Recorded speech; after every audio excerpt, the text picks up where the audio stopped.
हमारे थॉट्स बनते कैसे हैं? विचार कैसे फॉर्म होते हैं हमारे माइंड में डेली बेसिस पे? इस तरह के क्वेश्चंस कई बार हमारे सोचने में आता है।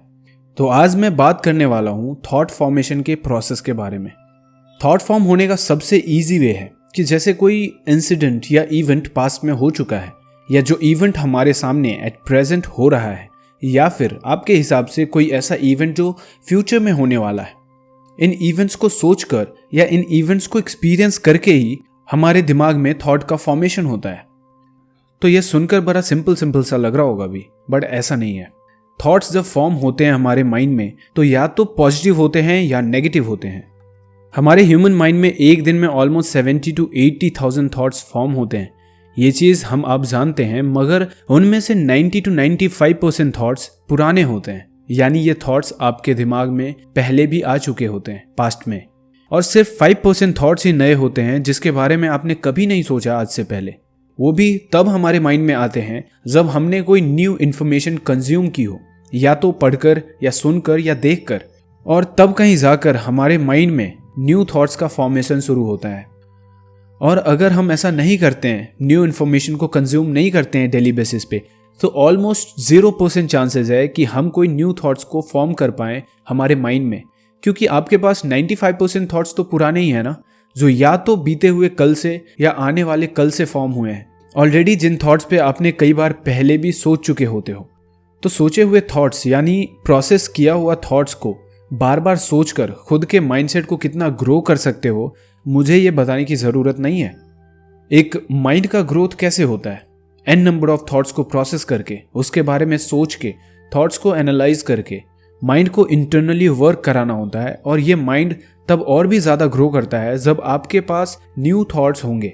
आज से पहले आपका माइंड उस थॉट्स को प्रोसेस नहीं किया होगा, तो डेफिनेटली उस थॉट्स को प्रोसेस करने में माइंड को ज़्यादा एफर्ट लगाना होगा और वो उतना ही ज़्यादा ग्रो कर पाएगा। और आप चाहते हो कि आपके माइंड में नए थॉट्स क्रिएट हो, नए थॉट्स आए, तो आपको हर दिन कुछ नया पढ़ना होगा, कुछ नया सीखना होगा। आपको आपके माइंड को स्पिरिचुअलिटी से जोड़ना होगा। ये बहुत लॉजिकल है और बहुत डीप है, थोड़ा रुक कर समझने की कोशिश करना इसे।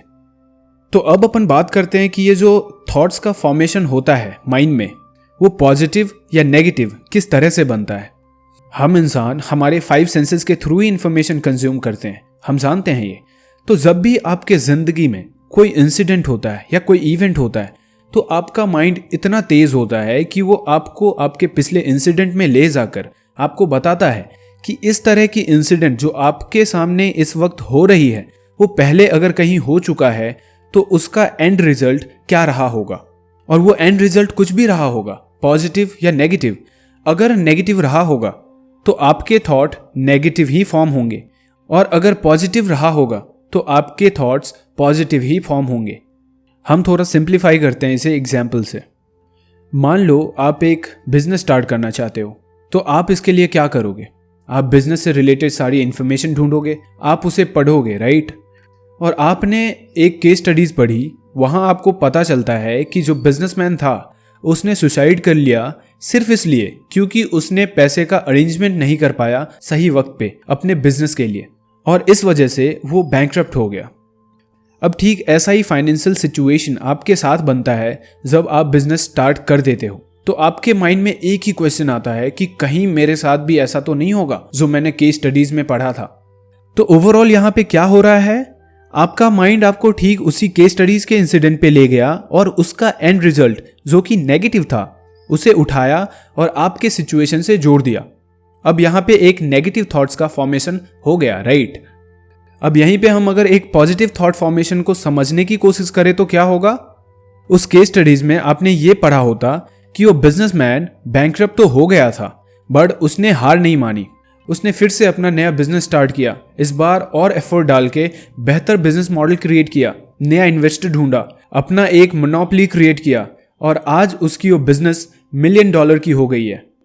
तो यहाँ पे आपके माइंड में एक पॉजिटिव थॉट का फॉर्मेशन होता। आपने वैसा ही अपना बिजनेस स्टार्ट किया होता और अनफॉर्चुनेटली आपको फाइनेंशियल इश्यूज होते, तो आप ये सोचते कि बैंकरप्ट हो भी गया मैं, तो क्या मैं फिर से जीरो से स्टार्ट कर सकता हूँ, मैं भी $1 बिलियन बिजनेस स्टैंड कर सकता हूँ। और आप ऐसा क्यों सोचते? क्योंकि आपके माइंड में उस केस स्टडीज के इंसिडेंट का पॉजिटिव एंड रिजल्ट था। और मैं यहाँ पे एक और चीज़ ऐड करूँगा कि किस तरह से थॉट फॉर्मेशन से हमारे बिहेवियर पे इम्पैक्ट पड़ता है। तो यहाँ पे ये एक सर्कल ऑफ थॉट्स है जहाँ पे सबसे पहले कोई इंसिडेंट या इवेंट होता है। उस इवेंट के होने से हमारे मन में थॉट्स आते हैं, यानी थॉट का फॉर्मेशन होता है। और अगर वो थॉट नेगेटिव आता है तो आपके फीलिंग्स, आपके इमोशंस भी नेगेटिव होंगे, जिससे आपका बिहेवियर भी नेगेटिव होगा और फिर इन सब का एंड रिजल्ट भी एक नेगेटिव ही होगा। अब अगर इसका ठीक ऑपोजिट देखें, इवेंट हुआ, उस इवेंट के होने से थॉट्स का फॉर्मेशन हुआ, वो थॉट पॉजिटिव है, तो क्या होगा, हमारे इमोशंस, हमारे फीलिंग्स भी पॉजिटिव होंगे और उस इमोशन और फीलिंग्स के पॉजिटिव होने से हमारा बिहेवियर भी पॉजिटिव होगा और इन सब का एंड रिजल्ट भी पॉजिटिव आएगा। तो यहाँ पे ओवरऑल निकल कर क्या आता है इससे कि आपका माइंड आपको वो प्रीवियस इंसिडेंट के थॉट्स भेज रहा है जो थॉट्स सबसे ज़्यादा स्ट्रांग है और उसी के बेसिस पे आप डिसीजन लेते हो। आप जिस भी थॉट्स को ज़्यादा वक्त दोगे, ज़्यादा सोचोगे, ज़्यादा प्रोसेस करोगे, वो थॉट ज़्यादा स्ट्रांग होगा। अब ये डिसीजन आपका होगा कि आप पॉजिटिव थॉट्स को स्ट्रांग बनाना चाहते या नेगेटिव थॉट्स को। Well that's for now and see you again.